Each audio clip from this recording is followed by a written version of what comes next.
बिस्मिल्लाहिर्रहमानिर्रहीम, अस्सलाम वालेकुम। कुछ अर्सा पहले बात हो रही थी कि शहबाज शरीफ साहब सोना है लेकिन असल में हीरे की तलाश है। ये तो अब हम सब के सामने है कि मौजूदा निज़ाम से इस्टेब्लिशमेंट खुश नहीं है और वो तब्दीली लाना चाहते हैं। अब एक दिलचस्प बात ये हुई है कि मोहसिन नकवी साहब के बैनर्स लग गए हैं ज़िमनी इलेक्शन के लिए। आप अंदाज़ा लगाइए कि कौमी असम्बली के ज़िमनी इलेक्शन होने हैं। डिप्टी स्पीकर पंजाब असम्बली के वालिद इंतकाल कर गए, अब उनके हलके में ज़िमनी इलेक्शन होने हैं और वहाँ पर वज़ीर दाखिला मोहसिन नकवी साहब के बैनर लग गए हैं। इसमें लिखा हुआ है, जनाब मोहसिन नकवी से बेहतर कोई उम्मीदवार नहीं हो सकता और मोहसिन नकवी को वोट देकर कामयाब करें। मनजानिब AR औरंगज़ेब, एडवोकेट, साबिक सदर हाई कोर्ट बहावलपुर। ये बहावलपुर का हलका है जी 168। इसके लिए बेहतरीन उम्मीदवार हैं जनाब मोहसिन नकवी साहब। इनसे बेहतर कोई उम्मीदवार हो ही नहीं सकता और वो कह रहे हैं जी बहरानों के ख़ात्मे के लिए मोहसिन नकवी को वोट देकर कामयाब करें। अब वहाँ के नुमाइंदे सहाफ़ी वो ये कह रहे हैं कि ये एक इंडिविजुअल की तरफ से ऐसे ही ये कह दिया गया है, मगर इसके बाद बहस तो छिड़ गई कि मोहसिन नकवी क्या कौमी असम्बली में आ रहे हैं और कौमी असम्बली में आने का मतलब ये है कि वो फिर क्या वज़ीर आज़म के उम्मीदवार होंगे, क्योंकि पहले ही वो वज़ीर हैं, सेनेटर भी हैं। तो अब मेंबर कौमी असम्बली क्यों बनेंगे जब एक बंदा सेनेटर भी है, वज़ीर दाखिला भी है, मेंबर पार्लियामेंट होना ज़रूरी है अगर वज़ीर बनने के लिए। तो वो उनके पास सेनेट की मेंबरशिप आ गई, वज़ीर दाखिला वो बन गए, PCB के चेयरमैन भी हैं। तो कौमी असम्बली में फिर आने की क्या ज़रूरत है, फिर सेनेट छोड़कर कौमी असम्बली में क्यों आना है। अब मोहसिन नकवी साहब की तरफ से ऐसा कुछ नहीं है। ये तो पता लगेगा अगर कहीं कागजात नामजदगी आते हैं, कुछ ऐसा होता है, फिर तो बात ही कुछ और हो जाएगी, फिर तो चीज़ें बहुत ज़्यादा वाज़ेह हो जाएंगी। और अगर सिर्फ अनाउंसमेंट ही होगी कि मोहसिन नकवी साहब इलेक्शन लड़ रहे हैं कौमी असम्बली का, तो आप सोचिए कि क्या हाल होगा शहबाज शरीफ साहब का कि ये क्या हो रहा है। अभी तो जो अटॉर्नी जनरल है मंसूर अवान, उनकी बात होती है कि वो जिस तरह से कैंपेन चला रहे हैं, जिस तरह वो अपने इलाके में तरक्याती काम करवा रहे हैं बतौर अटॉर्नी जनरल। पाकिस्तान की तारीख़ में शायद कोई अटॉर्नी जनरल ऐसा नहीं आया होगा जो सियासतदानों से बढ़कर आगे काम कर रहा हो और वो सियासतदान की तरह बिहेव कर रहा हो, उनको वहाँ पर बुलाया जा रहा हो। वैसे तो एक कानूनी ओहदा है उनके पास, लेकिन उससे ज़्यादा वो सियासत में हमें नज़र आते हैं कि एक्टिव हैं और अपने इलाके में बड़ा काम कर रहे हैं। कहीं उनकी भी तैयारी है कि इलेक्शन लड़ने की, अब उसमें मोहसिन नकवी का भी नाम आ गया। तो नाम बहुत से हैं, वैसे तो कोई भी मेंबर असम्बली वो प्राइम मिनिस्टर बन सकता है। तो बहरहाल क्या शहबाज शरीफ साहब की रिप्लेसमेंट की ज़रूरत आ गई है, क्योंकि मोहसिन नकवी ने कहा जी शहबाज शरीफ ही वज़ीर आज़म रहेंगे। अब निज़ाम कोलैप्स कर गया है लेकिन चेहरे नहीं बदलेंगे, चेहरे वही रहेंगे। और अगर इनके थ्रू ही सूबे बना देने हैं और ऊपर इन्हीं लोगों को रखना है तो फिर किस तरह से आप समझते हैं कि बेहतरी आ जाएगी। ये ऐसे ही है, कहेंगे जी किसी भी सूबे का वज़ीर आला भी वही रहेगा, सारा निज़ाम वही रहेगा, सब कुछ होगा, उसकी हम बस बाइफर्केशन इस तरह से कर देते हैं, इलाके बांट देते हैं और उससे खुद बेहतरी आ जाएगी। कैसे बेहतरी आ जाएगी, तो चलें देख लेते हैं। पाकिस्तान में कई तजर्बे हो चुके हैं, ये भी किया जाए। लेकिन अभी ये सूबों का मामला ऐसे लग रहा है कि ये कोई इतना आसान है ही नहीं। कह देना अलग बात है, उसका अल्टीमेटम दे देना भी अलग बात है। अब ये जो लड़ाई इस वक्त शुरू हो चुकी है, जो थम नहीं रही, वरना तो पीपल्स पार्टी और नून लीग के बड़े एक फ़ोन कॉल करते थे और मामला सारा ठीक हो जाता था, वो नहीं हो पा रहा। जरदारी साहब अभी भी जजेस की समरी पर साइन नहीं कर रहे। 19 जजेस का कहा जा रहा है, वो जज तभी हो सकें ऑफिशियली। मुबारकबादें वो वसूल कर चुके, मिठाइयाँ भी शायद ले चुके, लेकिन वो जाकर ओहदा नहीं संभाल सकते जब तक सदर की तरफ से साइन नहीं होते, उनकी तरफ से ईवान सदर से नोटिफिकेशन नहीं आ जाता। अगरचे अब मामला हाई कोर्ट में भी चला गया है, इससे पता लग रहा है कि दूरियाँ ख़त्म नहीं हो रही।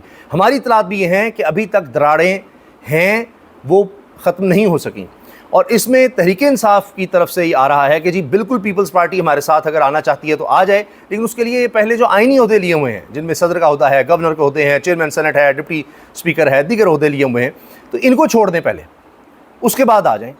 क्योंकि शफ़ी जान ने वज़ीर इत्तलात ये कह रहे हैं खैबर पख्तूनख्वा के, उन्होंने ये कहा है कि मौलाना फजलुर रहमान साहब से हमारी बातचीत काफ़ी आगे तक चली गई है, ड्राफ्ट्स तैयार हैं, क्योंकि अदम एतमाद या बदएतमादी दोनों तरफ है।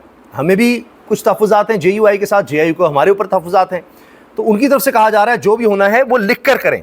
और हम भी अब इसी चीज़ पर आ रहे हैं और जो भी किया जाएगा वो लिख कर किया जाएगा। तो ड्राफ्ट बिल्कुल तैयार हैं, थोड़ी बहुत रद्द-बदल होगी, यहाँ तक मामला आ गया है। तो क्या पीपल्स पार्टी भी जिस तरह PDM बनी थी, फिर वो PDM से निकल भी गई थी, तो उस तरफ आएगी। अभी कुछ भी वसूख से नहीं कहा जा सकता। लेकिन ये ज़रूर है कि अब पीपल्स पार्टी के रहनुमा और सेनेटर मोहम्मद तलहा महमूद साहब ये कह रहे हैं नून लीग से राहें किसी भी वक्त जुदा हो सकती हैं। उन्होंने ये स्टेटमेंट दे दी है। तो इससे आप अंदाज़ा लगाइए कि वो कच्चे धागे से अब बंधे हुए हैं। मेरा इस पर यह ख्याल है कि असल में इनकी लड़ाई उस तरह से नहीं है कि सिर्फ ये कि जी जजेस के ऊपर लड़ाई है। वो तो फिर पहले दिन ही हो जानी चाहिए थी जब ये सारा जजेस का मामला आया था, या उस दिन हो जानी चाहिए थी जब वादा खिलाफ़ी की नून लीग ने और सिर्फ जुडिशल कमीशन में एक ही सीट मिली जो जरदारी साहब के वकील हैं फ़ारूक नाइक साहब। तो ज़्यादा सीटें समझते थे हमें मिलेंगी, उसमें ज़्यादा हमारा असर रसूख होगा उस कमेटी में, वो नहीं हुआ। तो तभी से फिर इतनी शिद्दत आ जाती। ये अब शिद्दत आई है जब ये सूबों की बात आई है। तो लगता ऐसे है कि असल में पीपल्स पार्टी अब नून लीग से दूरियां इसलिए इख्तियार कर रही है उस प्रेशर से बचने के लिए जो सूबों के हवाले से आना है। तो पहले से ये दूरियां इख्तियार कर रहे हैं कि ठीक है हम रहते हैं, लेकिन अगर इतना प्रेशर आ गया कि हर सूरत करना है, कुछ इस तरह से होना है, तो चाहे जिस तरह से कहा जा रहा है केसेस तैयार हैं, बहुत कुछ है, लेकिन हम आखिरी हद तक जा सकें। आखिरी हद तक क्या है कि जो ही केसेस बनेंगे कुछ इस तरह से होगा तो तब मान जाएंगे, या गवर्नमेंट जाती है तो चली जाए, पता नहीं ये निज़ाम और कितना अरसा चलेगा। हमारे होते हुए हम कम से कम ये कहें जी हमारी गवर्नमेंट में तो सिंध की तकसीम नहीं हुई, और पता नहीं फिर जिस तरह से भी सिंध की तकसीम की जाएगी क्या होगा, कितना अरसा वो चीज़ें चलेंगी, कब चीज़ें बदल जाएँ, हमें क्या पता। तो उसके लिए अब पेशबंदी की जा रही है, इसलिए भी नून लीग से दूरियां इख्तियार की जा रही हैं, और उसकी एक कड़ी है। तो दरारें हैं, और इससे नज़र आता है कि इस्टेब्लिशमेंट से पीपल्स पार्टी की दूरियां तो हैं ही हैं, और नून लीग की भी जो दूरी हो चुकी है इस मामले पर, वो भी अभी तक कोई कुर्बतों में बदली नहीं है। कहीं आप देख रहे हैं कि नए सूबों के हवाले से अब करारदाद की बात हो रही है, कानून साजी की बात हो रही है। एक दिन का काम तो नहीं है कि एक दिन में होगा, बस ऐसे ही कुछ नोटिफिकेशन आएगा या रेफरेंडम का शहबाज शरीफ साहब कह देंगे और सारे लाइन में लग जाएंगे। ऐसा नहीं हो सकता। कहीं ना कहीं गुफ्तगू होगी, कहीं बात होगी, कोई तारीख आएगी, कुछ तो उस पर होगा, जबकि डेडलाइन ज़्यादा की नहीं है। अभी जितना लटका सकते थे मामले को लटकाया जा चुका है। तो वो दरारें अपनी जगह हैं। ऊपर से आप देखिए ना कि अब इस अल्टीमेटम के बाद कि जी निज़ाम कोलैप्स कर गया है, वक्त कम है, कोई कह रहा है जी 3 महीने हैं, 6 महीने हैं, मरीम नवाज़ साहिबा क्या तब्दीली लाएंगी? ये ज़रूर है कि जी बल्दियाती इख्तियारात हम दे देंगे, नीचे ले जाएंगे, लेकिन जब उनके वो मंसूबे जिसका बहुत ज़्यादा क्रेडिट लेती हैं, ऐसे मंसूबे जो कहा जाता है जी वो तो असल में तो शहबाज शरीफ ने शुरू किए थे फ़लाँ, वो उनको नहीं चला पा रही। अब उनके अपने लिए तो सुथरा पंजाब ही था एक मेन मंसूबा जो सबसे ज़्यादा हाईलाइट हुआ, वो यही था।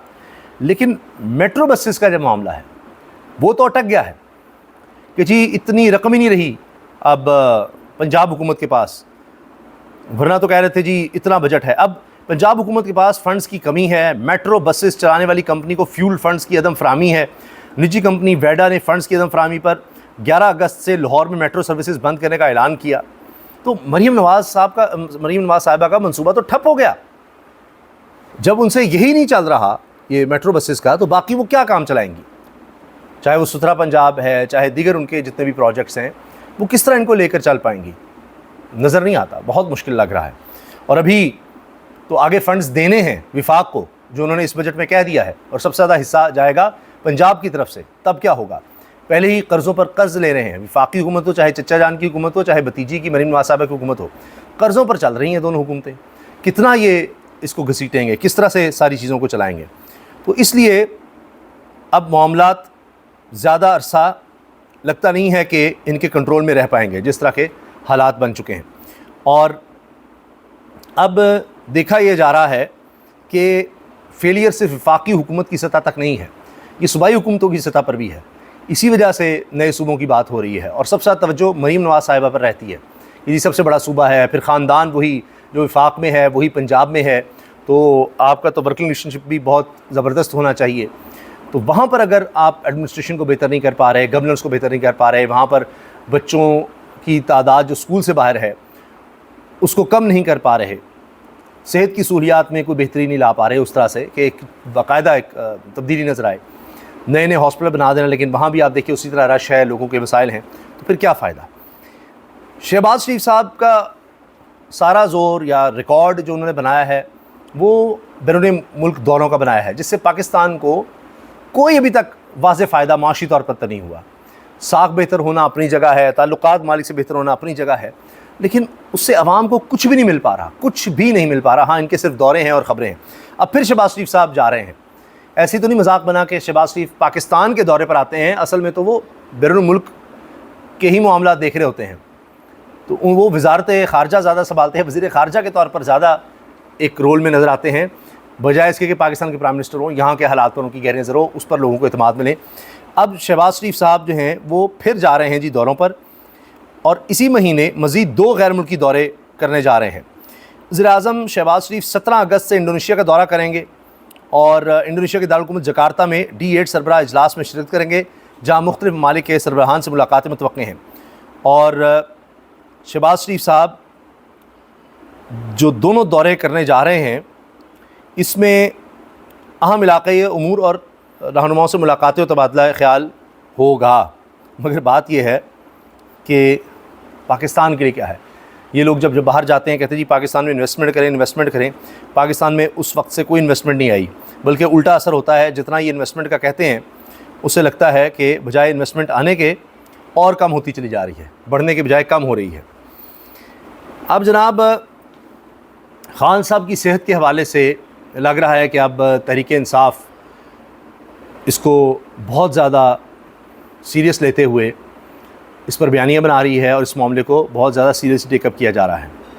इमरान खान की सेहत के मामले पर तगड़ा स्टैंड लेने का मुतालबे पर 2 मेंबरान असम्बली के इस्तीफ़े की ख़बरें आईं और कहा गया कि जी इस्तीफ़ा दिया जा सकता है असम्बली से। अभी तक इसकी कोई कन्फर्मेशन नहीं हुई, यानी यहाँ तक बातें हो रही हैं, इतना प्रेशर डेवलप हो रहा है। कहा जा रहा है जी सुहेल अफरीदी किसी भी हद तक जा सकते हैं, मगर इतलात ये हैं कि उन्होंने किसी से रब्ता किया खान साहब की सेहत के हवाले से, तो उनको यकीन दहानी करवाई गई है कि तशवीश की कोई बात नहीं है, ये उनको कहा जा रहा है। अलबत्ता मैं सुन रहा था कि मतीउल्लाह जान साहब सीनियर सहाफ़ी हैं, उन्होंने कहा, एक और सीनियर सहाफ़ी हमारे बहुत अच्छे दोस्त और कोर्ट रिपोर्टिंग का एक और बड़ा नाम, मतीउल्लाह जान साहब के साथ जब गुफ्तगू कर रहे थे, और मुझे याद आया कि ये जब मतीउल्लाह जान साहब ज़ेरे अताब आए और गार्बन पिम्स में कोई इन्फॉर्मेशन के लिए जब गए थे, तो मतीउल्लाह जान साहब को तो पढ़ के ले गए, तो साथ जो दूसरे यानी सहाफ़ी थे, तो उनके लिए ये हुआ कि उनसे बस पूछ पाछ के भाई तुम भी ज़रा मोहतात रहो कि मतीउल्लाह जान के साथ फिर रहे हो। तो उन्होंने उसके बावजूद मतीउल्लाह जान साहब का साथ नहीं छोड़ा। तो बहरहाल मतीउल्लाह जान साहब अब ये कहते हैं कि ये गफलत के अलावा साजिश भी हो सकती है कि आँख का ही मसला हो रहा है खान साहब को, और आँख का ही मसला हो रहा है माफ़ कीजिएगा खान साहब की अहलिया को, बुशरा बीवी को भी, यानी दोनों मियाँ बीवी को एक जैसा मसला हो रहा है एक ही वक्त में। ये सब क्या है? तो इसके हवाले से कोई ख़ास जस्टिफिकेशन नज़र ही नहीं आती, कोई बात ऐसी सामने आ ही नहीं रही। तो ये बातें अब हो रही हैं कि जी अब सीनियर सहाफ़ी भी इस पर खदशात का इज़हार कर रहे हैं, ये सब क्या है। तो इससे पहले सदीक जान बहुत ही मोतबर सहाफ़ी हुए ख़बर दे चुके हैं कि जी खान साहब का ब्लड प्रेशर वो कंट्रोल नहीं हुआ और इस वजह से खान साहब को पिम्स ले जाया गया। उसके बाद से ये सब ख़बरें गर्दिश कर रही हैं और ये बातें हो रही हैं कि जी उनकी सेहत के हवाले से क्या किया जा रहा है। तो ये इस वक्त मौजूदा सूरत हाल है। यानी जो हम देख रहे थे कि पॉलिटिक्स से, सियासत से तहरीक इंसाफ को बाहर करने की कोशिश में सारा निज़ाम हिल के रह गया था, एक स्टेबिलिटी नहीं आ रही थी। अभी पीपल्स पार्टी नून लीग की लड़ाई की वजह से और ज़्यादा इंस्टेबिलिटी आ रही है, नए सूबों के क़याम के बारे में बात करके और ज़्यादा इंस्टेबिलिटी आ रही है।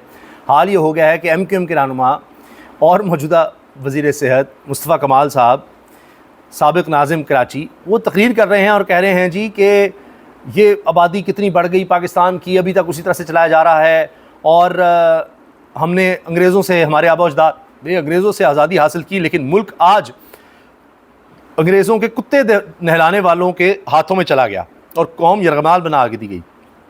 अब हमें हकीकी आज़ादी चाहिए। अभी हकीकी आज़ादी का नारा तो तहरीक इंसाफ का था, खान साहब का था, उन्होंने भी हकीकी आज़ादी का नारा लगा दिया है। मगर सवाल ये है कि ये जो अंग्रेज़ों के कुत्ते नहलाने वालों के हाथों में मुल्क चला गया, तो अभी किन के हाथ में है? अभी जिस निज़ाम के हाथ में है, अभी जिस हुकूमत के हाथ में है, ये कह रहे हैं उनके हाथ में चला गया, अभी पिछले 4.5 साल से किनके हाथ में है? तो मुस्तफ़ा कमाल साहब किनके साथ खड़े हैं फिर? उन्हीं के साथ। ये सवाल है फिर, कुत्ते नहलाने वालों के हाथ में चला गया अंग्रेज़ों के, तो फिर आज किनके पास है? उससे वो निकलवा दें उनको, या अब इनको ख्याल आ रहा है? राना सनाउल्लाह साहब तो अब कह रहे थे कि बिलावल को सीधा कर देंगे हम, जो कह रहे थे कि जी आप देखें कि ये हमारे पास आएंगे। बिलावल ने कहा था कि मेरे पास आएंगे, मेरे पाँव पकड़ेंगे।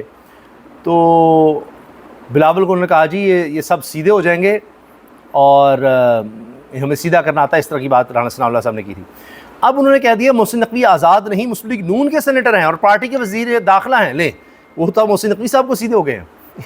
वो तो कह रहे हैं कि वो अपने आप को आज़ाद ना समझें, वो हमारी पार्टी से हैं और यानी एक तरह से उस डिसिप्लिन में हैं, हमने उनको सेनेटर बनवाया है, वज़ीर दाखिला हमने बनाया है। तो ये तो इस वक्त सूरत हाल बनी हुई है, ये चीज़ें चल रही हैं। अच्छा जी, एक और बात, वज़ीर आज़म साहब को सीनियर सहाफ़ी मुजीबुर रहमान शामी साहब ने भी अब कह दी है, सुहेला वड़ाइच साहब के बाद, सनतकार और ताजिर फील्ड मार्शल की तरफ देख रहे हैं। वज़ीर आज़म को आगे बढ़कर इनकी तवज्जो हासिल करनी चाहिए, वगरना मोहसिन नकवी एक और तकरीर कर गुजरेंगे। देख लें, आपके पास टाइम ज़्यादा नहीं है, वक्त कम है, तो कुछ कर लें अगर कुछ कर सकते हैं तो।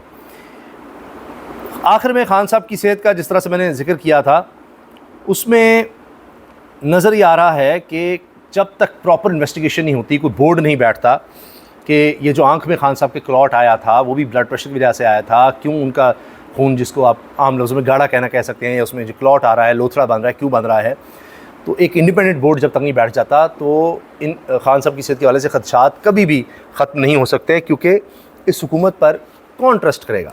अपने ट्रस्ट नहीं करते, तहरीक इंसाफ के लोग इन पर ट्रस्ट कहाँ करेंगे? सुहेल अफरीदी साहब ने साफ़ियों से बातचीत की है और उसमें वो कहते हैं जी 27 तारीख हमने मुशावरत से दी है, फिर ये कि ख़ुद आगे होंगे, लीड कर रहे होंगे, और इस दफ़ा कारकुन पीछे होंगे और मेंबरान रहनुमा वो आगे होंगे। अगर कोई वाक़या होता है, कोई गोली चलती है, वो कहते हैं जी पहले हम आगे होंगे। तो ये इस दफ़ा की स्ट्रेटजी नज़र आ रही है। तो अब देखते हैं कि क्या बनता है, क्या होता है, किस तरह से चीज़ें अनफोल्ड होती हैं। 27 सितंबर से पहले क्या मामलात बनते हैं, और ख़ास तौर पर इस पर भी नज़र रखनी है कि सुप्रीम कोर्ट ने अब टेकअप कर लिया हुआ है मामला, चीफ जस्टिस ने खान साहब को हॉस्पिटल शिफ्ट करने का, उसके बारे में क्या अहकामात आते हैं, वो तो 27 सितंबर से पहले ही लगता है कुछ ना कुछ आ जाएगा मामला। तो देखें क्या होता है, इस बारे से जो भी होगा उस पर भी आपको अपडेट रखेंगे। नज़र यही आ रहा है कि 27 सितंबर से पहले जिस तरह सुहेल अफरीदी ने कहा जी हमारा मकसद खान साहब की रिहाई नहीं, रिहाई तक हम एहतजाज ज़रूर करेंगे, लेकिन 27 सितंबर की लॉन्ग मार्च का जो मकसद है वो खान साहब तक रसाई है। तो हमें यही लग रहा है कि उससे पहले खान साहब तक रसाई मिल जाएगी। इजाज़त दीजिए, अल्लाह हाफ़िज़।